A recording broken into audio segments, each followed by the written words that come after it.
Ya, Apa ini? dicoba dulu. Ini mau kelompok?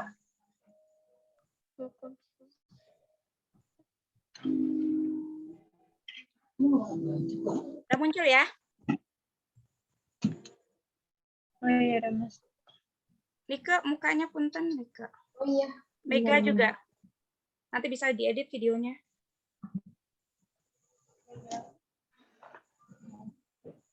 Lika sama Mega mukanya. Soalnya nanti kita masuk YouTube. Masuk YouTube loh. Tinggal Mega, deh Mega. Maaf. Kelompoknya itu.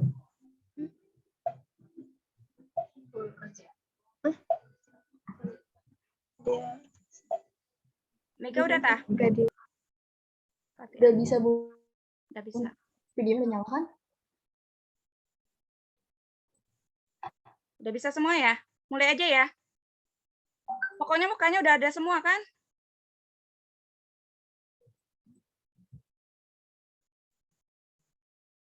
Kok nggak ada suaranya? Adek. Halo? Mega katanya sinyalnya lagi susah aja, Bunda. Fatia bisa? Fatia bisa kayaknya. Udah, mulai aja ya. Oh, kita.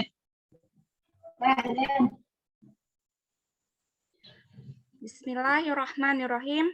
Rabbi shrahli sadri wa yassir li amri wahlul 'uqdatam min lisani yafqahu qawli. Assalamualaikum warahmatullahi wabarakatuh. Waalaikumsalam warahmatullahi wabarakatuh. Kami dari kelompok 9 akan mempresentasikan tentang filsafat logika. Sebelumnya, kami meminta izin kepada dosen pengampu Bapak Dr. Ahmad Gufron MPhil. Perkenalkan, nama saya Neni Lianti sebagai moderator, dan di sini ada Fatiah Rahmi sebagai pemateri, Mega Paulina sebagai pemateri, dan Nike Nuraini sebagai pemateri. Selanjutnya, kita akan membacakan materi yang akan disampaikan oleh Ade Fatiah Rahmi. Kepada Ade Fatiah Rahmi, dipersilahkan.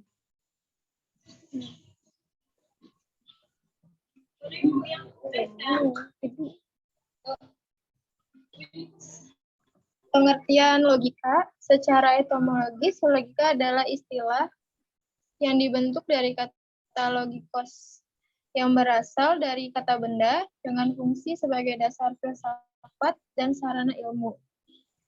Karena logika merupakan jembatan penghubung antara filsafat dan ilmu. Secara teknologis, logika didefinisikan dengan teori tentang penyimpulan yang sah.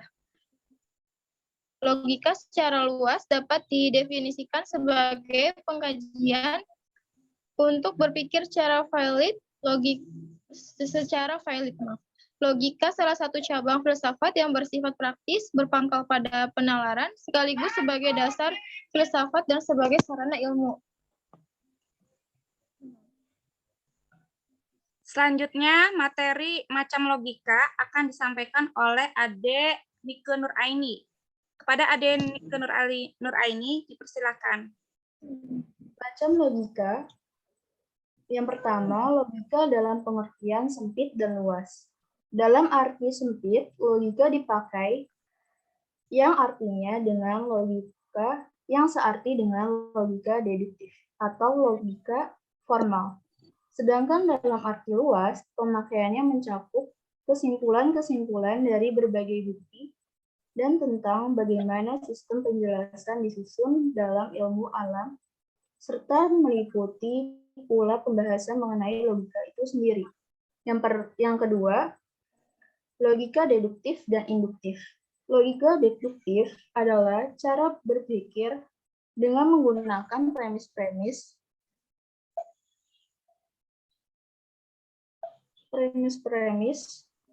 dari fakta yang bersifat umum ke khusus, yang menjadi kesimpulannya.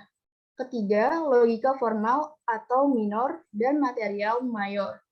Logika formal atau disebut juga logika minor mempelajari asas, aturan, atau hukum-hukum berpikir yang harus ditaati agar orang dapat berpikir dengan benar dan mencapai kebenaran. Sedangkan logika material atau mayor mempelajari langsung pekerjaan akal serta menilai hasil-hasil logika formal dan mengujinya dengan kenyataan praktis yang sesungguhnya. Mempelajari sumber-sumber dan asalnya pengetahuan, alat-alat pengetahuan, proses terjadinya pengetahuan, dan akhirnya merumuskan metode ilmu pengetahuan itu sendiri. Yang keempat, logika murni dan penerapan. Logika murni merupakan pengetahuan mengenai asas dan aturan logika yang berlaku pada umum dari segi dan bagian dari pernyataan-pernyataan dengan tanpa mempersoalkan arti khusus dalam sesuatu cabang ilmu dari istilah pernyataan yang dimaksud. Terima kasih Ade Nike. Selanjutnya materi akan dibacakan oleh saya. Logika terapan adalah pengetahuan logika yang diterapkan dalam setiap cabang ilmu, bidang-bidang filsafat, dan juga dalam pembicaraan yang menggunakan bahasa sehari-hari. 5. Logika filsafat dan matematik. Logika filsafati merupakan ragam logika yang mempunyai hubungan erat dengan pembahasan dalam bidang filsafat, seperti logika kewajiban dengan etika atau logika arti dengan metafisika. Sedangkan logika matematik menelaah penalaran yang benar dengan menggunakan metode matematik serta bentuk lambang yang khusus dan cermat untuk menghindarkan makna ganda. Materi selanjutnya akan dibacakan oleh Ade Fatiah, pengertian penalaran. Kepada Ade Fatiah, kami persilakan. Pengertian penalaran. Penalaran adalah kemampuan manusia untuk melihat dan memberikan tanggapan tentang apa yang dia lihat. Karena manusia adalah makhluk yang mengembangkan pengetahuan dengan cara bersungguh-sungguh. Dengan pengetahuan ini, dia mampu membedakan mana yang baik dan mana yang buruk. Terima kasih Ade Fatiah. Selanjutnya, materi macam-macam penalaran akan dibacakan oleh Ade Nike. Kepada Ade Nike kami persilakan. Ya. Macam-macam penalaran ada dua. Penalaran induktif ialah proses berpikir untuk menarik kesimpulan berupa prinsip atau sikap yang berlaku umum berdasarkan atas fakta-fakta yang bersifat khusus. Contohnya, apakah yang menyebabkan timbulnya wabah tipus? Yang kedua, penalaran deduktif, yaitu cara berpikir dengan berdasarkan suatu pernyataan dasar untuk menarik kesimpulan. Contohnya, sebuah buku besar dan tebal adalah mahal. Premisnya mayor. Terima kasih Ade Nike. Selanjutnya, pengertian berpikir ilmiah akan dibacakan oleh saya. Pengertian berpikir ilmiah adalah berpikir logis dan empiris. Logis adalah masuk akal, dan empiris adalah dibahas secara mendalam berdasarkan fakta yang dapat dipertanggungjawabkan. Metode analisis adalah cara penanganan terhadap suatu objek ilmiah tertentu dengan jalan memilah-milah pengertian yang satu dengan pengertian yang lain. Misal, seorang filsuf memahami kata atau istilah keberanian. Selanjutnya materi akan dibacakan oleh Ade Mega Paulina. Kepada Ade Mega Paulina, kami persilakan. Perbedaan logika tradisional dan modern. Mohon maaf, Ade Mega Paulina, bisa?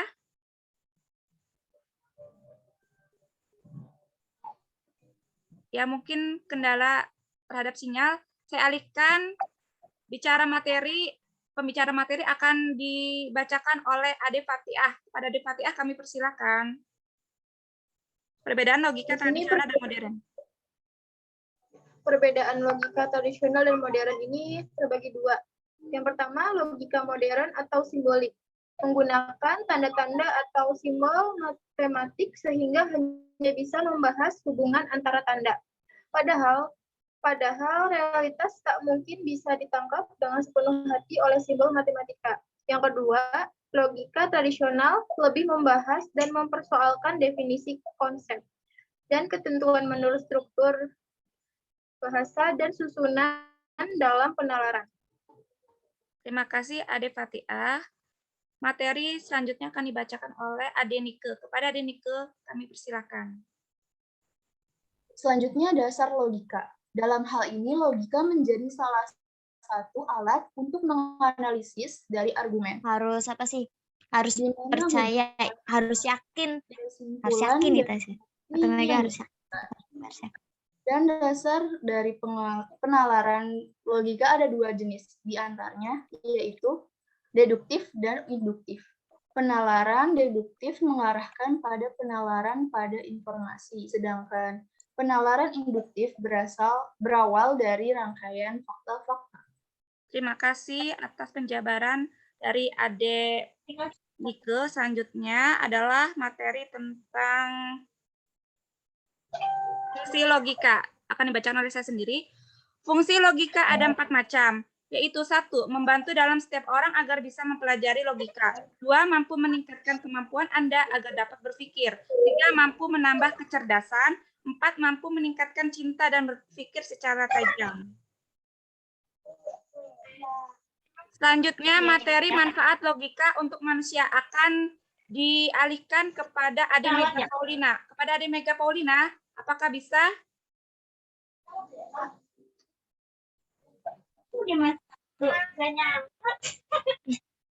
Mohon maaf, mungkin Ade Mega Paulina terkendala oleh jaringan. Saya alihkan materi ini kepada Ade Fatiah. Bisa.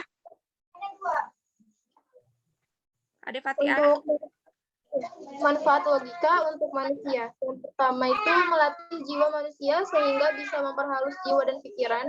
Yang kedua, mampu mendidik kemampuan akal. Yang ketiga, membantu mendeteksi penalaran. Yang keempat, memungkinkan kedisiplinan. Yang kelima, daya khayal yang tinggi.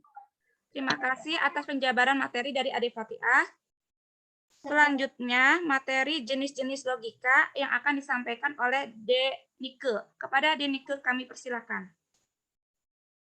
Ya, selanjutnya jenis-jenis logika. Dalam teori logika terbagi menjadi dua, yaitu logika jenis alamiah, yaitu kesatuan dalam sistem kerja pada komponen jiwa manusia yang dinamakan akal. Dan jenis logika ilmiah ini menyangkut dengan proses perumusan prinsip dalam konteks pengetahuan. Terima kasih penjabaran dari Ade Nike.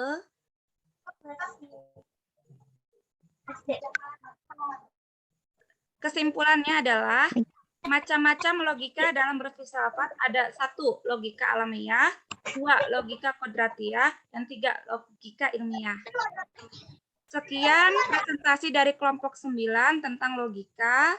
Kami berterima kasih kepada Bapak dosen pengampu, Bapak Dr. Ahmad Ifan, yang telah memberi kesempatan kepada kami untuk mempresentasikan tentang logika dalam filsafat, dan terima kasih kepada teman-teman yang telah menyimak presentasi kami. Kami memohon maaf apabila dalam penyajian presentasi ada kesalahan, baik disengaja maupun tidak disengaja. Kelebihan datangnya dari Allah Subhanahu wa taala dan kekurangan datangnya dari kami sendiri. Wabillahi taufik wal hidayah. Wassalamualaikum warahmatullahi wabarakatuh. Waalaikumsalam warahmatullahi wabarakatuh. Terima kasih. Nah ya, udah ada yang di itu nggak, direkam nggak?